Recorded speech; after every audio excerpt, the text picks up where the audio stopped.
War das ein Einzelfall oder Teil einer Serie? Pfleger unter Mordverdacht. Er ist eigentlich ein Betrüger, ein Dieb. Wir haben keine Todesursache des Verstorbenen gefunden. Das kann eigentlich nur mit der Gabe von Insulin möglich sein. Im Blut baut Insulin sehr schnell ab. Wir wussten, dass sich die Beweissituation für uns von Tag zu Tag verschlechtert. Niederträchtig und kaltblütig. Er sei im wahrsten Sinne des Wortes über Leichen gegangen. Dieser Mensch hätte eigentlich überhaupt nicht in diesem Bereich arbeiten dürfen. Die kriminelle Karriere hat bei ihm im Alter von 12 Jahren begonnen. Ich hatte kein gutes Gefühl. Das ist exzessiv viel Insulin. Das hält man schlichtweg für unmöglich. 24 Stunden Hilfskraft aus Polen, der mordend durch Deutschland gezogen ist.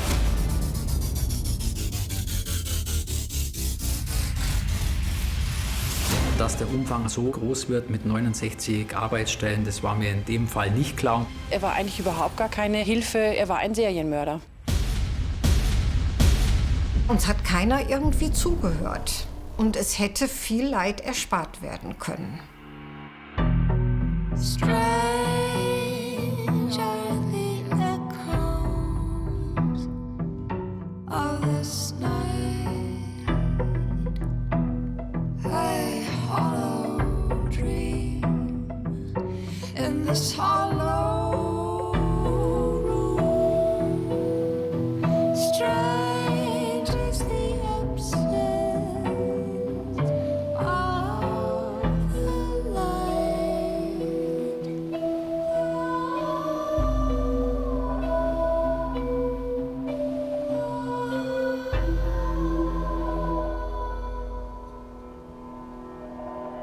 Im Mai 2017 bekommt der 24-Stunden-Pfleger Grzegorz W. von seiner Vermittlungsagentur den Auftrag, sich um den kranken Heinrich Wischmann in Mülheim an der Ruhr zu kümmern.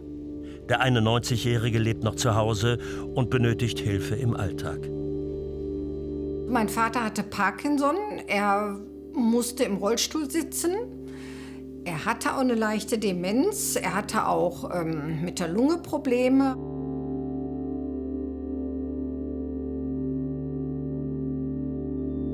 Unsere Mutter ist im September 2015 relativ plötzlich verstorben und der Vater, für ihn war klar, dass er aus diesem Haus, seinem Elternhaus, nicht heraus wollte. Und da wir alle berufstätig waren, mussten wir mit ihm das Arrangement treffen, dass auch eine Pflegekraft vor Ort sein musste. Ja, so kam es dann dazu, dass wir uns an eine Agentur gewandt haben. Die ersten Erfahrungen waren recht okay, sag ich mal. Dann stellten wir aber fest, dass die Pflegesituation sehr schnell immer wechseln musste. Also wir hatten einen sehr regen Austausch an Pflegern.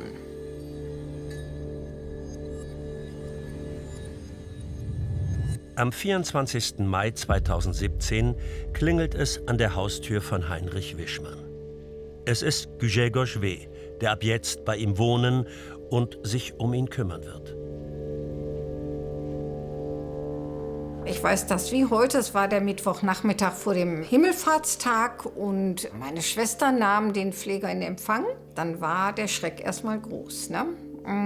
Ich kam rein und sah nur noch, ja, ich sag das jetzt böse, diese Masse von Mensch. War erstmal ein bisschen sprachlos. Ich hatte kein gutes Gefühl, habe aber dann gedacht, komm, erstmal abwarten. Der optische Eindruck ist ja nicht entscheidend. Was uns abgeschreckt hatte, war, er hatte sich in dem Gespräch mit meiner Schwester überhaupt nicht für meinen Vater interessiert. Er wollte wissen, wie er ans Internet kommt und wo das Essen ist. Und meine Schwester wollte, weil die immer so diesen Part hatte mit Tablettenversorgung und so, sie wollte ihm das erklären und er wiegelte immer nur ab und sagte, wüsste er alles, er könnte pflegen, er wüsste alles. Am Abend verlässt die Tochter von Heinrich Wischmann das Haus ihres Vaters mit einem unguten Gefühl. Mein Bruder kam dann an dem Morgen und dann beschwerte sich der Grzegorz, dass mein Vater, glaube ich, 3 oder 4 Mal nachts wach geworden ist. Mein Bruder hat ihm dann erklärt, dass es eben so ist in diesem Krankheitszustand, aber das fand der Gregor gar nicht gut. Und dann schrieb mein Bruder, er hätte geklagt, dass er kein Essen mehr da hätte. Und dann bin ich kurz darauf auch dann hingefahren und habe Kartoffeln gebracht. Habe aber dann schon gemerkt, die Stimmung war nicht gerade angenehm. Und bin dann gegen 1, halb 2 schon wieder hin und da klagte mein Vater über das Essen, die Pappe, die da stünde. Ich habe dann versucht, meinen Vater ein bisschen zu beruhigen und habe dann in das Zimmer von Gregor geschaut. Und dann saß der da vor einem vollen Teller mit 8 Kartoffeln, mit Fisch drauf, mit allem und aß. Und hatte dann sein Internet an. Dann bin ich eine ganze Zeit bei meinem Vater geblieben, weil er war todunglücklich. Habe ihm dann gesagt, ich würde sofort anderen Morgen die Agentur anrufen und er bekäme einen neuen Pfleger, wenn nicht, würde ich da bleiben.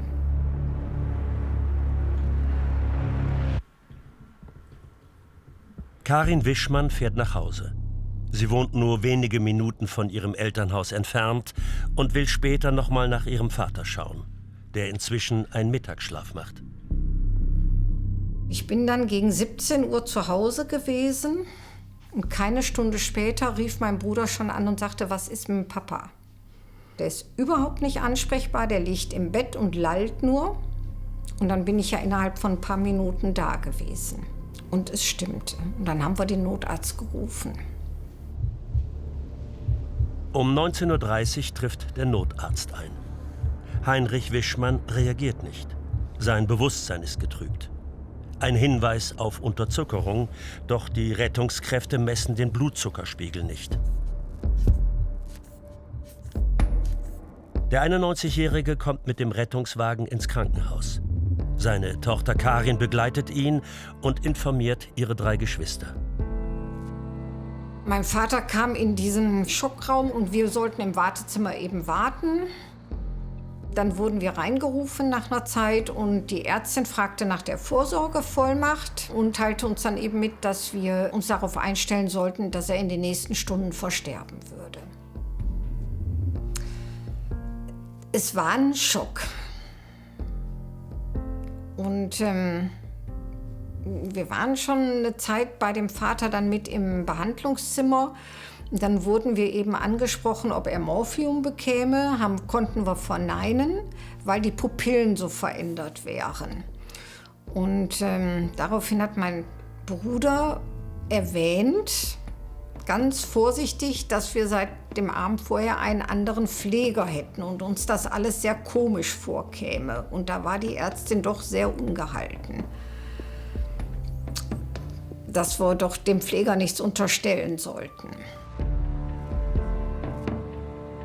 Mein Bruder und ich waren uns einig, dass wir gesagt haben, ehe wir den Vater hier jetzt versterben lassen, möchten wir noch mal alles genau abklären. Und dann wurde ihm Blut abgenommen und dann kam wohl der Anruf, dass er unter 10 Zucker hätte. Und dann ging alles ganz schnell. Der bekam eine Infusion und zack, zack, zack, da wurden die auf einmal emsig. Und innerhalb von kürzester Zeit kam mein Vater bei. Ne?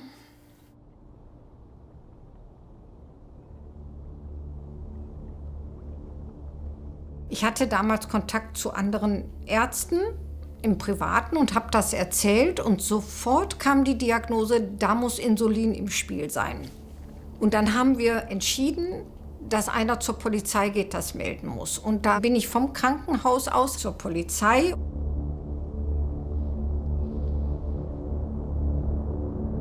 Die haben ernsthaft reagiert und ich hatte nicht einmal das Gefühl, dass sie denken, ach, da kommt eine, die spinnt rum oder so. Nein, die haben mich ernst genommen. Die Polizei stuft den Fall nur als Körperverletzung ein. Grzegorz W. reist ungestört zum nächsten Pflegebedürftigen. Und Heinrich Wischmann? Also mein Vater ist freitags ins Pflegeheim gekommen. Er bekam dann Sauerstoff und man merkte aber, da ging gar nichts mehr. Und dann ist er verstorben.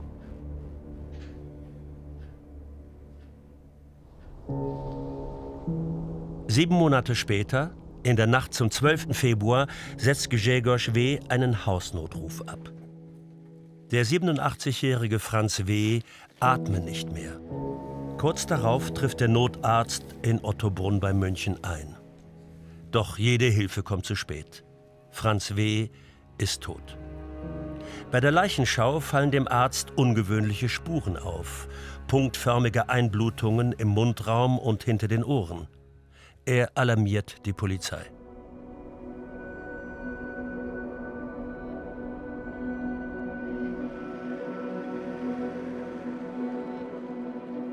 Ich kann mich tatsächlich noch ganz gut an den 12. Februar 2018 erinnern. Es war kalte Witterung, wie üblich an einem Wintertag. Und eben an diesem Rosenmontag war ich mit meiner Mordkommission dran für die anstehende Bereitschaft.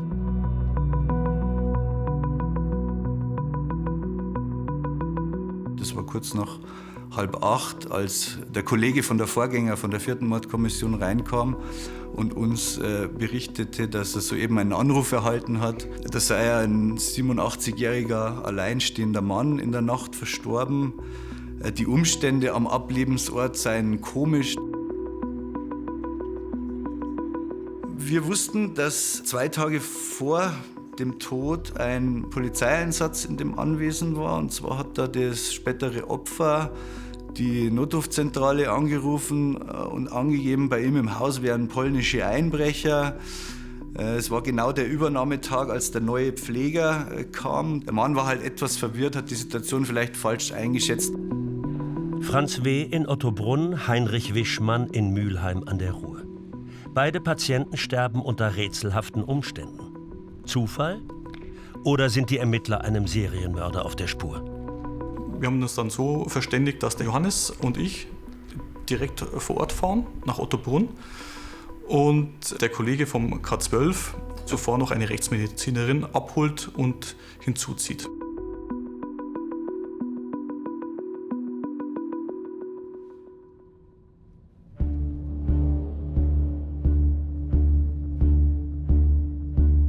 Der Herr war alleinstehend, 87 Jahre alt, hat in einer Doppelhaushälfte gewohnt. Als einzige soziale Kontakte hatte er eigentlich nur seinen Bruder und dessen Frau.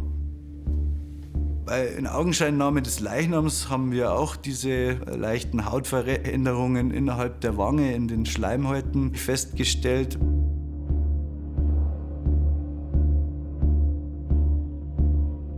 Wenn der Leichenschauer nicht so genau geguckt hätte, dann hätte er sich vielleicht gedacht, alter pflegebedürftiger Mensch, das wird ein natürlicher Tod sein. Dann wäre der Verstorbene bestattet worden und mehr wäre nicht passiert. Und nur weil dieser Leichenschauer was Auffälliges bemerkt hat, wurde die Rechtsmedizin hinzugezogen. Letzten Endes hat sich gezeigt, dass diese Punktblutungen im Mund, dass das keine Einblutungen waren, sondern das waren eigentlich weitgestellte Gefäße. Meine Kollegin kam zu dem Ergebnis, dass wir den Menschen sofort obduzieren müssen, also ohne zeitliche Verzögerung, weil sie 3 fragliche Injektionsstellen am Körper gesehen hat, was grundsätzlich zu einer Insulininjektion passen würde. Und da Insulin sehr instabil ist, muss man dann versuchen, die Obduktion ganz schnell zu machen, damit man noch möglichst gute toxikologische Untersuchungsergebnisse erlangen kann.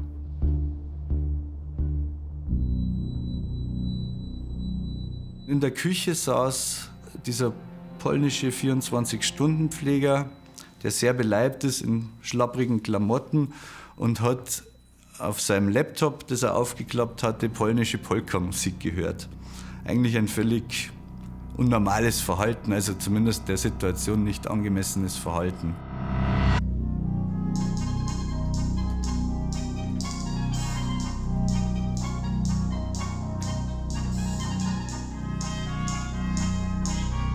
Der Herr W.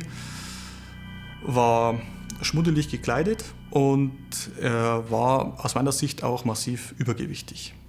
Ich habe nochmal in den Unterlagen nachgesehen, das waren auf 163 Zentimeter 150 Kilogramm. Der erste Eindruck war, diese Person kann eine ältere Person betreuen. Das habe ich eher mal in Zweifel gezogen. Vielmehr war der Eindruck, dass diese Person gegebenenfalls selbst einen Betreuer braucht. Ich habe ihn dann ein bisschen zurechtgewiesen, dass es eben der Situation nicht angebracht war, so laut Musik zu hören, wenn hier gerade eine Person verstorben ist. Er hat dann nur darauf geantwortet, dass er jetzt umgehend wegfahren möchte, er müsse nach Hause. Der war 3 Tage an dieser Einsatzstelle, hätte eigentlich für 4 oder 6 Wochen hier bleiben sollen. Und sein Schützling stirbt in der Nacht und er ist wenige Stunden drauf reisefertig und will weg. Der war schwitzig, der war nervös, das hat einfach alles nicht zusammenpasst. Wir waren tatsächlich in dem Stadium, dass wir kein handfestes Tötungsdelikt vor uns hatten. Also wir hatten eigentlich nichts.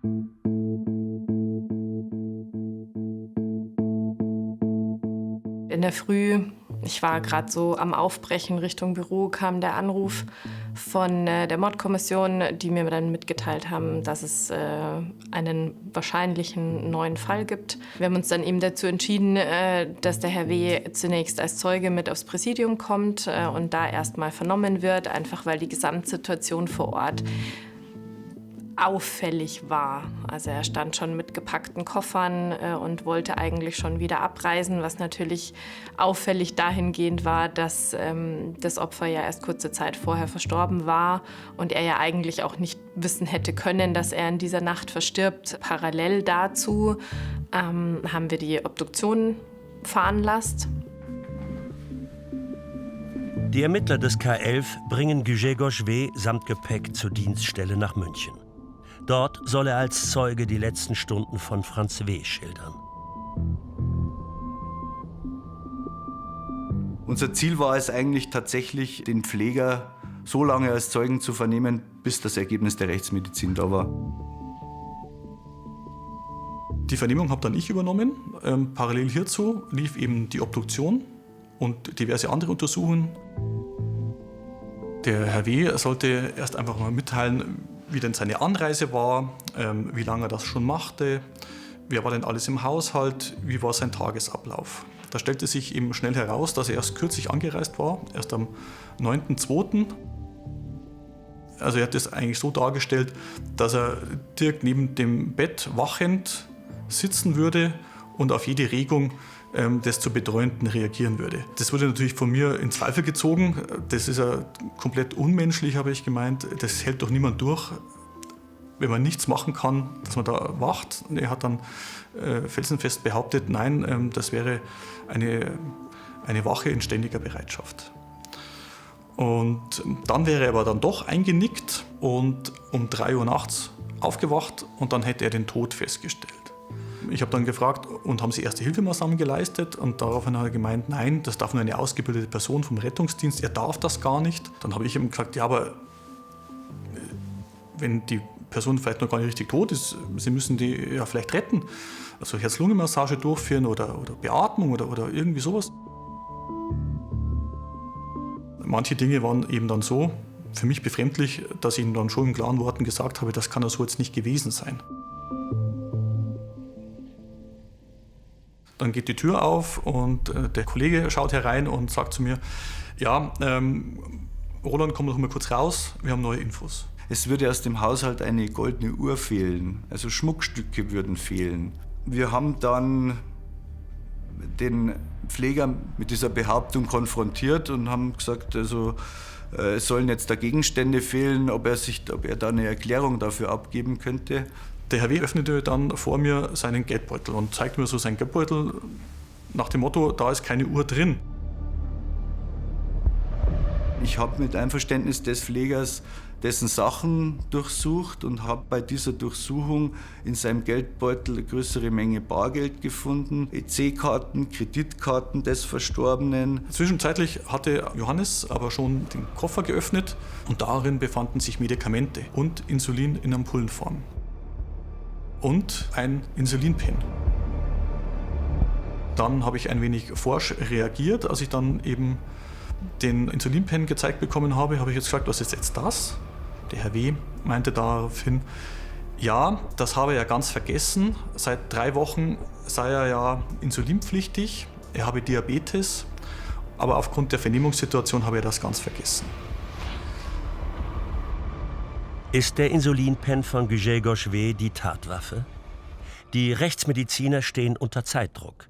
Insulin zerfällt schnell im Körper, auch bei Verstorbenen, und lässt sich dann nicht mehr nachweisen.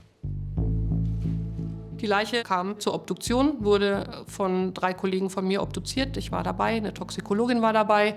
Und natürlich wurde die Obduktion durchgeführt zur Klärung der Frage, was ist die Todesursache, woran ist der Mensch gestorben.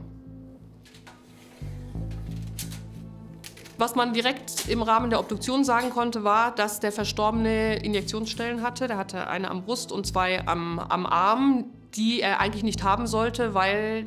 Da haben wir so einen Medikationsplan vorgelegt bekommen, weil der Mensch keine Medikamente bekommen hat, die man an diese Körperstellen hätte spritzen sollen. Also der hat quasi Injektionen bekommen, für die es keine Erklärung gab.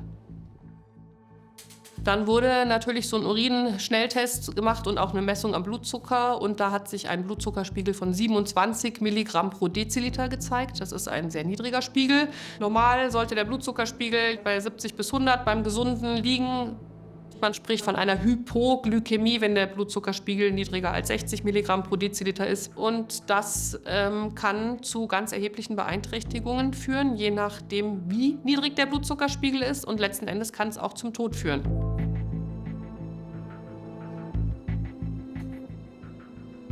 Wir haben keine Todesursache des Verstorbenen gefunden, sodass dann im Raum stand, okay, der hat Injektionsstellen, die da nicht hingehören, hat einen niedrigen Blutzuckerspiegel und hat sonst keinen organischen Grund, warum er zu diesem Zeitpunkt hätte sterben sollen. Und damit stand dann die Verdachtsdiagnose einer Insulinbeibringung natürlich klar im Raum.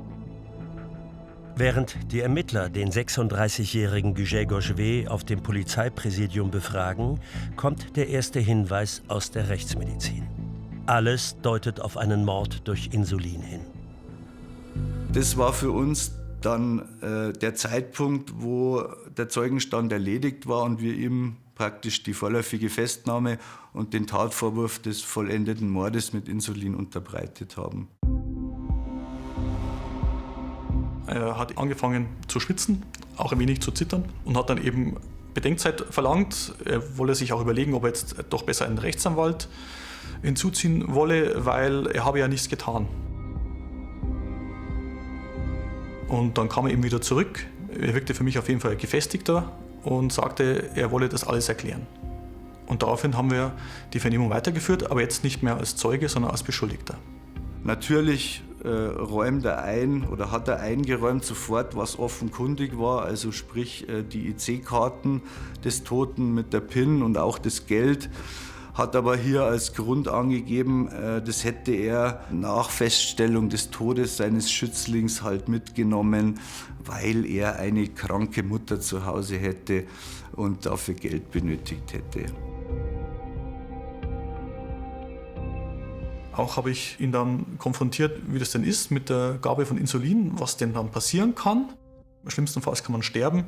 Aber das hat der Herr W. nie gesagt, sondern er hat nur gesagt, schlimmstenfalls kann man davon schläfrig werden. Ich habe ihn dann weiter auch damit konfrontiert, dass Einstichstellen am Oberarm festgestellt worden sind. Minimale Einstichstellen. Und wie er sich die erklären kann. Und daraufhin hat er dann eben keine Antwort mehr gegeben.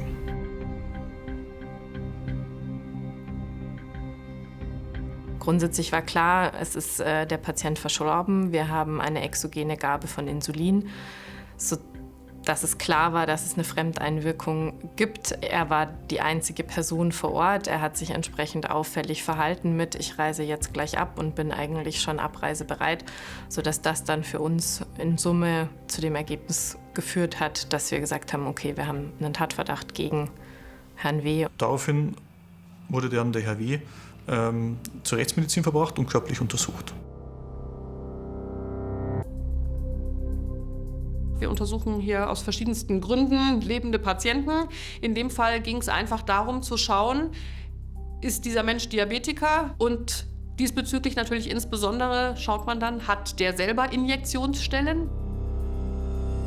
2 Injektionsstellen hatte er am Körper, was dazu passt, dass er sich Insulin spritzt oder gespritzt hat. Grzegorz W. ist seit 2016 Diabetiker. Deshalb besitzt er einen verschreibungspflichtigen Insulinpen, mit dem er seinen Blutzuckerspiegel reguliert. Die passenden Insulinampullen verschreibt ihm sein Arzt in Polen. Wenn man jetzt Diabetiker ist, hat der Mensch nicht genug Insulin, weil die Bauchspeicheldrüse krank ist. Das kann man manchmal noch medikamentös mit Tabletten behandeln. Manche müssen sich Insulin von außen spritzen. Deswegen wurden sogenannte Insulin-Pens entwickelt. Die sind sehr praktisch. Zum einen haben die eine sehr kurze, ganz, ganz haardünne Nadel, sodass es fast nicht wehtut, wenn man sich damit spritzen muss. Und außerdem ist es sehr praktisch, da kommt eine Ampulle mit Insulin rein. Dann gibt es ein schönes Einstellrädchen, wo der Patient sich selber einstellen kann, wie viel Insulin brauche ich jetzt. Spritzt sich das ins Unterhautfettgewebe und das Insulin wird in den Körper abgegeben und die Sache ist erledigt. Ein lebenswichtiges Medikament und zugleich eine tödliche Waffe. Grzegorz W. bestreitet, Franz W. Insulin gespritzt zu haben. Die Nacht verbringt er im Münchner Polizeipräsidium. Am nächsten Morgen wird er dem Haftrichter vorgeführt. Bevor er in die Zelle verbracht wurde, hat er darum gebeten, ob er nicht noch mal rauchen kann. Und dann habe ich mit ihm ein paar Zigaretten geraucht und mit ihm noch mal gesprochen und habe ihm halt signalisiert, dass seine bisherigen Angaben einfach gelogen sind und dass wir ihm das nicht abnehmen, dass er damit nichts zu tun hat. Und ich habe ihm halt auch erklärt, dass er jederzeit die Möglichkeit hätte, natürlich seine Angaben auch vor der Polizei und vor dem Haftrichter nochmal zu berichtigen oder zu ergänzen. Es ist sein gutes Recht. Er hat sich dann wohl ein Herz gefasst und hat dann eben auch Kontakt aufgenommen mit meinem Kollegen Johannes, weil mit mir wollte er nicht mehr so richtig reden. Er hat daraufhin zu mir gesagt, er würde sich das jetzt mein Angebot durch den Kopf gehen lassen und würde mir morgen noch mal Bescheid sagen. Die Mordkommission München will wissen, wer ist dieser Mann aus Polen, der seit Mitte 2015 in deutschen Haushalten als Hilfspfleger arbeitet. Was weiß die Polizei über ihn? Hat er bereits Straftaten begangen? Ich und die anderen Kollegen haben uns natürlich versucht, so umfangreich wie möglich kundig zu machen über die Person des Pflegers und haben dann auch festgestellt, dass es einen Vorfall gab in Weilheim einige Zeit zuvor und da im Rahmen dieser Ermittlungen dann danach Erkenntnisse aufgekommen sind, dass auch diese gepflegte Person später mit einer Unterzuckerung im Krankenhaus behandelt wurde. Die Kollegen von der Mordkommission haben dann direkt Kontakt zu den Kollegen in Weilheim aufgenommen, haben dort auch mit der Kriminalpolizei gesprochen und haben auf dem Weg sozusagen erfahren, dass es bereits einen weiteren Fall zeitlich früher gegeben hat, in Mülheim an der Ruhr. Der Fall Heinrich Wischmann, 7 Monate zuvor. Wir waren an dem Abend vom 12. mit unserer Kommission zusammengehockt. Wir hatten zum einen die Tat in Ottobrunn, wir hatten die Erkenntnisse aus Weilheim, wir hatten wiederum Hinweise, dass auch möglicherweise in Nordrhein-Westfalen schon was war. Und wir haben uns alle angeschaut an dem Abend und haben uns gesagt, das hat er nicht zum ersten Mal getan. Am späten Abend kam ich dann nach Hause, habe mich dann aufs Sofa gesetzt und dann meinen eigentlichen Vorgesetzten, der im Skiurlaub war, angerufen. Der ging tatsächlich auch ans Telefon, gut gelaunt, war im Urlaub und ich habe ihm dann erzählt, du, kann sein, dass wir da gegebenenfalls einen Serienmörder haben.